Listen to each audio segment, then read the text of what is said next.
Ата-энең менен отур. Балдарың менен, келинчең менен күлүп жайнап отурган сыяктуу ата-энең жанында 1 саат, 2 саат отура аласыңбы? Отургуң да келбейт. Эмне үчүн? Ал насаат айтат. Аялыма бир нерсе деп коет дейсиң. Ата-энең эч качан алайып караба. Пайгамбарыбыз саллаллаху алейхи вассалам ким ата-энеге бир алайып караса, бардык жасаган күнөөлөрү, сооптору жоюлат дейт. Ата-энеге бир алайып караган адам ата-энени сүйгөн болбойт дейт.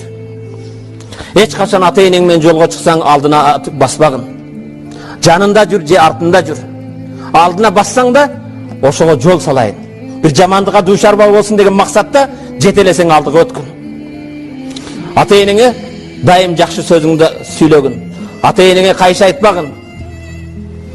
Эгер ата-энеңдин бирөөсү жүк көтөрүп келе жатса, чурка барып